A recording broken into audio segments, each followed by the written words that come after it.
ወደ ፊልጵስዩስ ሰዎች ሐዋርያ ጳውሎስ በጻፈው መልእክት ምዕራፍ 2 ከቁጥር 9 እስከ 11 ያለውን ስንመለከት ደግሞ ጌታችን ኢየሱስ ክርስቶስ ስለኛ የከፈለውን ዋጋ የቤዛነቱን ስራና አገልግሎት ከጠቀሰ በኋላ ቁጥር 9 በዚህም ምክንያት ደግሞ እግዚአብሔር ያለ ልክ ከፍ ከፍ አደረገው፣ ከስሙም ሁሉ በላይ ያለውን ስም ሰጠው።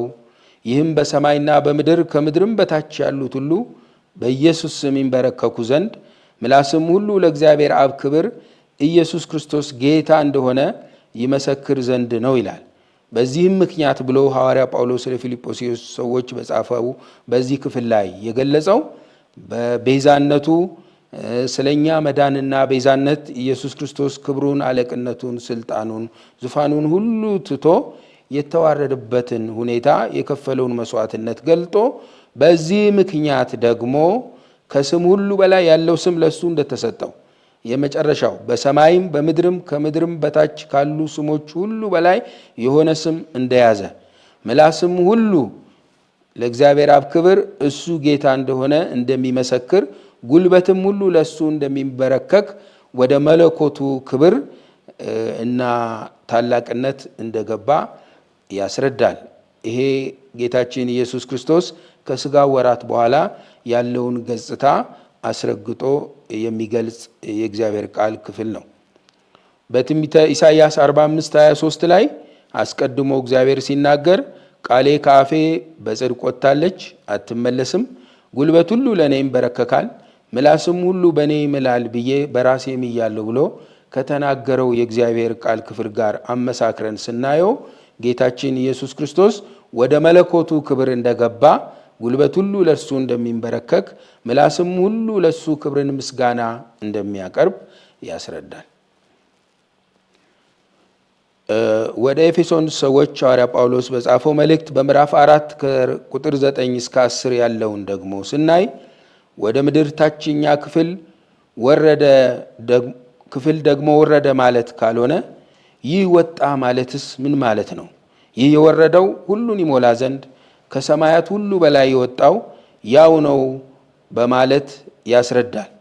ለሰው ልጆች ሁሉ ቤዛ ለመሆን ከሰማይ ወደ ምድር በስጋ ተገልጦ እግዚአብሔር በስጋ ተገለጠ፣ የመለኮቱ ሙላት ሁሉ በሰውነቱ ተገልጦ ይኖራል እንደሚሉት በአንደኛ ጢሞቴዎስ 3:16 እና በቆላስያስ 2:9 ላይ እንደተጻፉት የእግዚአብሔር ቃል ክፍሎች እኛን ለማዳን በስጋ ተገልጦ ወደ ምድር የመጣው አምላክ ከሰማያት ሁሉ በላይ ደግሞ ሁሉን ይሞላ ዘንድ ከሁሉ በላይ በክብሩ ከፍ ከፍ እንዳለ ያስረዳል። በዮሐንስ ራእይ ምዕራፍ 1 ከቁጥር 13 እስከ 18 የጌታችን የኢየሱስ ክርስቶስ ዋና ሐዋርያት ከሚባሉት መካከል የነበረው ሐዋርያው ዮሐንስ ጌታችን ኢየሱስ ክርስቶስ ለሱ በፍጥሞ ደሴት በግዞት ስለ ክርስቶስ ምስክር እስረኛ ሆኖ ባለበት ስለተገለጠበት ሁኔታ ሲያስረዳ ከቁጥር 13 ጀምሮ በመቅረዞቹ መካከል የሰው ልጅ የሚመስለውን አየሁ። እርሱም እስከ እግሩ ድረስ ልብስ የለበሰው ደረቱን በወርቅ መታጠቂያ ይታጠቀ ነበር። ራሱም የራሱም ጸጉር እንደ ነጭ የበግ ጠጉር እንደ በረዶም ነጭ ነበሩ። ዓይኖቹም እንደ እሳት ነበልባል ነበሩ። እግሮቹም በእቶን የነጠረ የጋለ ናስ ይመስሉ ነበረ። ድምፁም እንደ ብዙ ውኆች ድምፅ ነበረ። በቀኝ እጁም 7 ከዋክብት ነበሩት። ከአፉም በሁለት ወገን የተሳለ ስለታም ሰይፍ ወጣ። ፊቱንም በኃይል እንደሚያበራ እንደ ፀሐይ ነበረ። ባየሁትም ጊዜ እንደ ሞተ ሰው ሆኜ ከእግሩ በታች ወደቅሁ። ቀኝ እጁንም ጫነብኝ፣ እንዲህም አለኝ፣ አትፍራ፣ ፊተኛውና መጨረሻው ሕያውም እኔ ነኝ። ሞቼ ነበርኩ፣ እነሆም ከዘላለም እስከ ዘላለም ድረስ ሕያው ነኝ፣ የሞትና የሲኦል መክፈቻ አለኝ በማለት በሙሉ የመለኮት ክብሩ እንደተገለጠለትና ጌታ ኢየሱስን በመለኮቱ ክብር እንዳየው የሰጠው ምስክርነት በዚህ ቃል ሰፍሮ እናገኛለን። ቀድሞ የተቸነከሩ እጆችና እግሮች አሁን የጋለ ናስ ሆነው ቀድሞ በመቃ ይመታ የነበረ የሰውነቱ ክፍል ይመታ የነበረው አፉ ስለታም ሰይፍ የሚያወጣ ሆኖ ቀድሞ በውርደት ሰዎች ይመለከቱት የነበረው በኃይል እንደሚያበራ እንደ ፀሐይ ሆኖ እንደተገለጠለት ፊተኛም ኋለኛም እኔ ነኝ በማለት የብሉይ ኪዳኑም የአዲስ ኪዳኑም እስከ ዘላለምም ድረስ ደግሞ በአምላክነት ክብሩ ያለው እሱ እንደሆነ በራእዩ ተገልጦ ተናግሮታል። በዮሐንስ ራእይ ምዕራፍ 1 ከቁጥር 7 እስከ 8 ያለውንም ቃል ጌታችን ኢየሱስ ክርስቶስ ወደዚህ ዓለም ስለሚመጣበት ሁኔታ ሲያስረዳ እነሆ ከዳመና ጋር ይመጣል፣ ዓይንም ሁሉ የወጉትም ያዩታል፣ የምድር ወገኖች ሁሉ ስለ እርሱ ዋይ ዋይ ይላሉ። አዎን አሜን። ያለውና የነበረው የሚመጣው ሁሉንም የሚገዛ ጌታ አምላክ አልፋና ኦሜጋ እኔ ነኝ ይላል። ጌታችን ኢየሱስ ክርስቶስ ከሥጋ ወራት በኋላ በተገለጠባቸው ሁኔታዎችና ስለመገለጡ በሚናገሩ የእግዚአብሔር ቃል ክፍሎች ላይ አምላክነቱን፣ ጌትነቱን፣ ክብሩንና መለኮትነቱን የሚያንጸባርቁ የሚገልጹ አገላለጾች በሁሉ ስፍራ ተካተው እናገኛለን። የሉቃስ ወንጌል ምዕራፍ 21 ቁጥር 17 ላይ በዚያን ጊዜ የሰው ልጅ በኃይል በብዙ ክብር በዳመናም ሲመጣ ያዩታል ይላል። በዚህም ክፍል በኃይልና በብዙ ክብር በዳመናም በመለኮት ክብሩ ጌታችን ኢየሱስ ክርስቶስ ዳግም ወደዚህ ምድር እንደሚመጣ እንደሚመለስ ያስረዳል። የባሪያን መልክ ይዞ ወደዚህ ዓለም የመጣው በሰው መልክ በድካም የቤዛነቱን ሥራ ለማከናወን ወደዚህ ዓለም የገባው ኢየሱስ ዳግመኛ ሲመለስ በመለኮቱ ክብር በብዙ ኃይል በዳመናም እንደሚመጣ ያስረዳል። ማቴዎስ ወንጌል 16:27 ላይ ማቴዎስም ሲጽፍ ተመሳሳይ ይዘት ያለው ጽሑፍ እናገኛለን። የሰው ልጅ ከመላእክቱ ጋር በአባቱም ክብር ይመጣ ዘንድ አለውና ያን ጊዜም ለሁሉ እንደ ሥራው ያስረክባል ይላል። በዚህም ክፍል የምንመለከተው ጌታችን ኢየሱስ ክርስቶስ በሥጋ የተገለጠው አንዱ አምላክ በአባቱ ክብር እንደሚመጣ ያስረዳል። በአብ ክብር በመለኮት ክብር በሥጋው ወራት ከተመላለሰበት ከሥጋው ድካም ስለኛ ቤዛነት ከተገለጸበት ሁኔታ ፍጹም በተለየ መንገድ በአብነቱ በመለኮትነቱ ክብር በሥጋ የተገለጠው አንዱ አምላክ ሆኖ በክብሩ እንደሚገለጥ ለእያንዳንዱ ደግሞ እንደ ሥራው ዋጋውን የሚሰጥ የሚያስረክብ ሆኖ ይመጣል። በትንቢተ ዘካርያስ 14 ከቁጥር 5 እስከ 9 ላይ ቁጥር 5 ላይ አምላኬ እግዚአብሔር ከቅዱሳኑ ሁሉ ጋር ይመጣል ይላል። የጌታችን የኢየሱስ ክርስቶስን መምጣት ነቢዩ ዘካርያስ ሲገልጠው እግዚአብሔር ራሱ ከቅዱሳኑ ሁሉ ጋር እንደሚመጣ ኢየሱስ ክርስቶስ በሥጋ የተገለጠው አምላክና እግዚአብሔር ራሱ መሆኑንም በሚያስረግጥ መንገድ አምላኬ እግዚአብሔርም ብሎ ከቅዱሳኑ ሁሉ ጋር እንደሚመጣ ይናገራል። ቁጥር 9 ላይ በዚሁ ክፍል ወረድ ብለን ስንመለከት እግዚአብሔር በምድር ሁሉ ላይ ይነግሳል፣ በዚያን ጊዜ እግዚአብሔር አንድ ስሙም አንድ ይሆናል በማለት በምድር ሁሉ ላይ ሊነግስ አንዱ አምላክ አንዱ ስም ይዞ ምድር ሁሉ ለሱ እንደምትገዛ የሚናገር ትንቢታዊ የእግዚአብሔር ቃል ክፍል ሆኖ እናገኘዋለን። በዮሐንስ ራእይ ምዕራፍ 11 ከቁጥር 17 እስከ 18 ያለውን የእግዚአብሔርን ቃል ስንመለከት ለእግዚአብሔርም እየሰገዱ እንዲህ አሉ፣ ያለህና የነበርክ ሁሉን የምትገዛ ጌታ እግዚአብሔር ሆይ ትልቁን ኃይልህን ስለያዝህ ስለነገስክም እናመሰግንሃለን። አሕዛብ ተቆጡ፣ ቁጣህም መጣ፣ በሙታንም ትፈርድ ዘንድ ዘመን መጣ። ለባሪያዎችህም ለነቢያት ለቅዱሳንም ስምህን ለሚፈሩት ለተናናሾች ለታላላቆችም ሁሉ ዋጋቸውን ትሰጥ ዘንድ ምድርን የሚያጠፉትን ታጠፋ ዘንድ ዘመን መጣ በማለት ሁሉን የሚገዛ ጌታ እግዚአብሔር ሆኖ ትልቁን ኃይሉን ይዞ እንደሚነግስና እንደሚገዛ ለሁሉ ደግሞ እንደ ሥራው መጠን ፍርድን እንደሚሰጥ ስሙን ለሚፈሩ ለታናናሾች ለታላላቆች ለነቢያት ሁሉ ዋጋቸውን ብድራታቸውንና ሽልማታቸውን እንደሚሰጥ ይናገራል።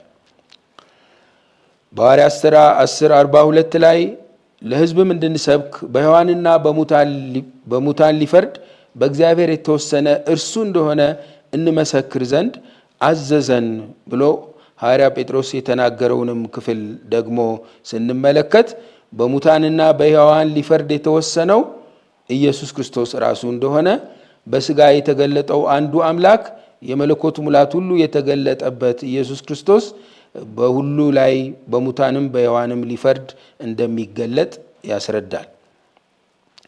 በዮሐንስ ራእይ 20:11 እስከ 15 ያለውን የእግዚአብሔርን ቃል ክፍል ስንመለከት ታላቅና ነጭ ዙፋን በእርሱም ላይ የተቀመጠውን አየው። በምድርም ሰማይም ከፊቱ ሸሹ፣ ስፍራም አልተገኘላቸውም። ሙታንም ታናናሾችና ታላላቆች በዙፋኑ ፊት ቆመው አየው። መጽሐፍትም ተከፈቱ። ሌላም መጽሐፍ ተከፈተ፣ እርሱም የሕይወት መጽሐፍ ነው። ሙታንም በመጽሐፍ ተጽፎ እንደነበረ እንደ ሥራቸው መጠን ተከፈሉ። ባህርም በእርሱ ውስጥ ያሉትን ሙታን ሰጠ። ሞትና ሲኦል በእርሱ ዘንድ ያሉትን ሙታን ሰጡ። እያንዳንዱም እንደ ሥራው መጠን ተከፈለ። ሞትም ሲኦልም በእሳት ባህር ተጣሉ። ይህም የእሳት ባህር ሁለተኛ ሞት ነው። በሕይወት መጽሐፍ ተጽፎ ያልተገኘው ማንኛውም በእሳት ባህር ውስጥ ተጣለ በማለት በሙታንም በሕያዋንም ሊፈርድ በነጩ ዙፋን የሚቀመጥ ጌታችን ኢየሱስ ክርስቶስ ራሱ እንደሆነ የፍጻሜውን ፍርድ በሱ እንደሚከናወን ያስረዳል። በራእይ መጽሐፍ ላይ ስንመለከት በሁለት አይነት ገጽታ የተገለጡ ዙፋኖችን እናገኛለን። በራእይ ምዕራፍ 4፣ ምዕራፍ 5፣ በራእይ ምዕራፍ 22 ቀጥሎ ዘርዝረን በምንመለከታቸው ክፍሎች ጌታችን ኢየሱስ አምልኮን፣ ክብርን፣ ምስጋናን፣ ስግደትን የተቀመጠባቸውን ዙፋኖች ይገልጻል። በዚህ በራእይ 20 ላይ ደግሞ በሁሉ ላይ ሊፈርድ የሁሉ ዳኛ ሆኖ የተቀመጠበትን ነጩን ዙፋን ያስረዳል። ስለዚህ የሚመለክም የሚነክስም በሙታንም በሕያዋን ላይ የሚፈርድ ኢየሱስ ክርስቶስ እንደሆነ በራእይ መጽሐፍ በተገለጡ ዙፋኖች ሁሉ ላይ የተቀመጠው በሥጋ የተገለጠው አንዱ አምላክ ኢየሱስ ክርስቶስ ራሱ እንደሆነ ያስረዳናል። ለሮሜ ሰዎች ሐዋርያ ጳውሎስ በጻፈው መልእክት በምዕራፍ 14 ከ10 እስከ 12 ላይ ሁላችን በክርስቶስ ፍርድ ወንበር ፊት እንቆማለን። እኔም ሕያው ነኝና ይላል ጌታ፣ ጉልበት ሁሉ ለእኔ ይንበረከካል፣ ምላስም ሁሉ እግዚአብሔርን ያመሰግናል ተብሎ ተጽፏልና እንግዲህ እያንዳንዳችን ስለ ራሳችን ለእግዚአብሔር መልስ እንሰጣለን በማለት በዙፋኑ ተቀምጦ የዘላለም ፍርድ ዳኝነት የሚሰጠው ክርስቶስ እንደሆነ በክርስቶስ ፍርድ ወንበር ፊት ነው የምንቆመው ብሎ ሐዋርያ ጳውሎስ አስቀድሞ በመልእክቱ ለሮሜ ሰዎች ከጻፈላቸው መልእክት ጋር የተስማማ ሆኖ እናገኘዋለን።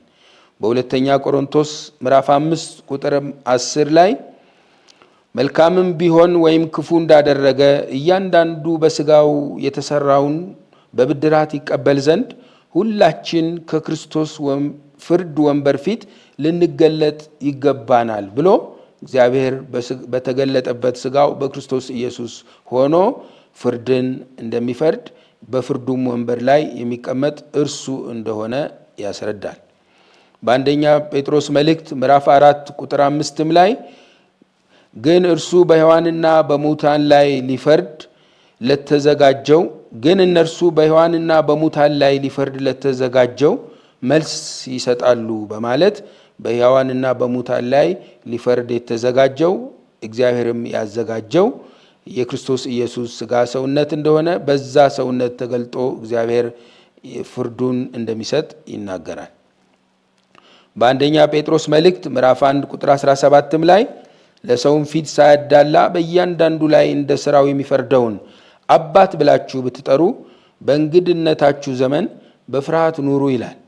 ይሄ ቃል ደግሞ የሚያስረዳን እውነት በእያንዳንዱ ላይ እንደ ሥራው ሊፈርድ ያለው አባት አብ እንደሆነ እግዚአብሔር ራሱ በሥጋው ተገልጦ እንደሚፈርድ የሚያስረዳ የእግዚአብሔር ቃል ክፍል ነው። በሐዋርያት ሥራ ምዕራፍ 17 ቁጥር 31 ላይ ቀን ቀጥሯልና በዚያን ቀን ባዘጋጀው ሰው እጅ በዓለሙ ላይ በጽድቅ ሊፈርዳለሁ።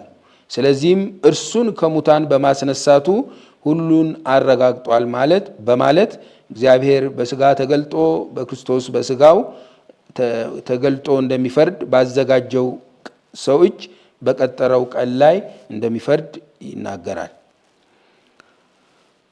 በዮሐንስ ራእይ 5:11-14 እና ከዚህ ቀጥሎ በምንመለከታቸው ክፍሎች ላይ ጌታችን ኢየሱስ ክርስቶስ በመለኮቱ ክብርና ዙፋን ተቀምጦ አምልኮና ስግደትን እንደተቀበለ እንደሚቀበልም ያስረዳል። ዮሐንስ ራእይ 5:11-14 ያለውን ክፍል ከተመለከትን አየሁም፣ በዙፋኑም በእንስሶች በሽማግሌዎቹም ዙሪያ የብዙ መላእክትን ድምፅ ሰማው። ቁጥራቸውም አላፋት ጊዜ አላፋትና ሺህ ጊዜ ሺህ ነበረ። በታላቅም ድምፅ የታረደው በግ ኃይልና ባለጠግነት፣ ጥበብ፣ ብርታትም፣ ክብርም፣ ምስጋናም በረከትም ሊቀበል ይገባዋል አሉ። በሰማይም በምድርም ከምድርም በታች በባህር ላይ ያለ ፍጥረት ሁሉ በእርሱም ውስጥ ያለ ሁሉ በረከትና ክብር ምስጋናም ኃይልም ከዘላለም እስከ ዘላለም በዙፋኑ ለተቀመጠው ለበጉ ይሁን ሲሉ ሰማሁ። አራቱም እንስሶች አሜን አሉ። ሽማግሌዎችም ወድቀው ሰገዱ ይላል። በዙፋኑ ዙሪያ ያሉት ሽማግሌዎችም እልፍ አላፋት መላእክትም ከዚህ የእግዚአብሔር ቃል ክፍር ከፍ ብሎ ከነገድ ከወገን ከቋንቋ ሁሉ የተቤዡ ሕዝብ በሙሉ ለጌታችን ለኢየሱስ ክርስቶስ በዙፋኑ ላይ ለተቀመጠው ለበጉ አምልኮን፣ ስግደትን፣ ውዳሴን፣ ክብር እንደሰጡት በፊቱ ወድቀው የአምልኮትን ስግደት እንዳቀረቡለት ያስረዳል። ዮሐንስ ራእይ ምዕራፍ 4 ቁጥር 1 ላይ እንዲሁ ሽማግሌዎቹም አራቱም እንስሶች በዙፋኑ ላይ ከተቀመጠው ፊት ወድቀው እንደሰገዱ ይናገራል። በዮሐንስ ራእይ ምዕራፍ 4 እና 5 መካከል ያሉትን ስግደቶች አነጻጽረን ስንመለከት የምዕራፍ 4ቱ ሁሉን ስለመፍጠሩ ስለ መለኮት ክብሩ የቀረበ ስግደትና አምልኮ ሲሆን የምዕራፍ 5ቱ ደግሞ በቤዛነት ተገልጦ በደሙ ስለ መዋጀቱና ስለ ማዳኑ የቀረበ ስግደትና አምልኮ መሆኑን እንረዳለን። ስለዚህ በመለኮቱ የቀረበለትን ስግደት በቤዛነቱም በስጋ ተገልጦ ባከናወነው ስራ የቀረበለትን ስግደት በሁለቱ ተከታታይ ምዕራፎች በክፍል በክፍል ለኢየሱስ ክርስቶስ ሲቀርብለት ሲሰዋለት እንመለከታለን። በዮሐንስ ራእይ 22 ከቁጥር 1 እስከ 5 ባለው የእግዚአብሔር ቃል ክፍል ላይ በአደባባዩ መካከል ከእግዚአብሔርና ከበጉ ዙፋን የሚወጣውን እንደ ብርሌም የሚያንጸባርቀውን የሕይወት ውሃ ወንዝ አሳየኝ። በወንዙም ወዲና ወዲያ በየወሩ እያፈራ 12 ፍሬ የሚሰጥ የሕይወት ዛፍ ነበረ። የዛፉም ቅጠሎች ለሕዝብ መፈወሻ ነበሩ። ከእንግዲህ ወዲህ ሞትም መርገምም አይሆንም። የእግዚአብሔርና የበጉ ዙፋን በእርሷ ውስጥ ይሆናል። ባሪያዎቹም ያመልኩታል፣ ፊቱንም ያያሉ። ስሙም በግንባሮቻቸው ላይ ይሆናል። ከእንግዲህ ወዲህ ሌሊት አይሆንም።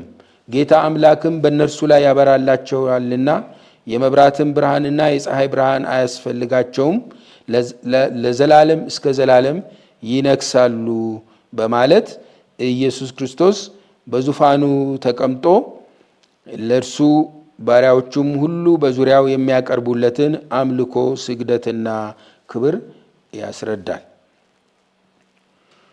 በዮሐንስ ራእይ ምዕራፍ 22 ከ12 እስከ 13 ስንመለከት እነሆ በቶሎ እመጣለሁ፣ ለእያንዳንዱም እንደ ሥራው መጠን እከፍል ዘንድ ዋጋዬ ከእኔ ጋር አለ።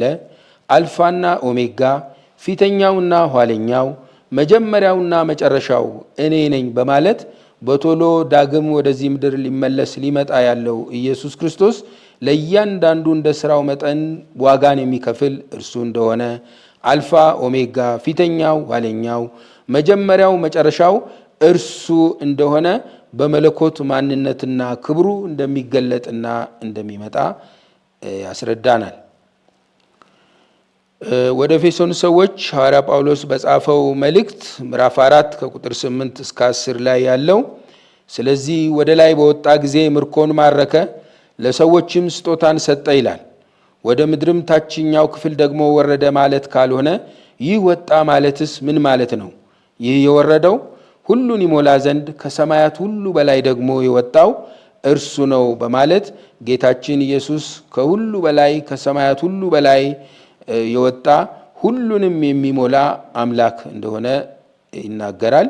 በዮሐንስ ራእይ ምዕራፍ 1 ቁጥር 5 ላይ ዮሐንስ በእስያ ላሉት ለሰባቱ አብያተ ክርስቲያናት ካለውና ከነበረው ከሚመጣው በዙፋኑም ፊት ካሉት ከሰባቱ መናፍስት ከታመነው ምስክር ከሙታንም በኩር የምድርም ነገስታት ገዢ ከሆነ ከኢየሱስ ክርስቶስ ጸጋና ሰላም ለእናንተ ይሁን ለወደደን ከኃጢአታችንም በደሙ ላጠበን ብሎ ቁጥር 8 ላይ ያለውና የነበረው የሚመጣው ሁሉን የሚገዛ ጌታ አምላክ አልፋና ኦሜጋ እኔ ነኝ በማለት ያለው የነበረው የሚመጣው አልፋው ኦሜጋው ኢየሱስ ክርስቶስ ራሱ ሆኖ በክብሩ እንደሚገለጥና እንደሚመጣ ያስረዳል።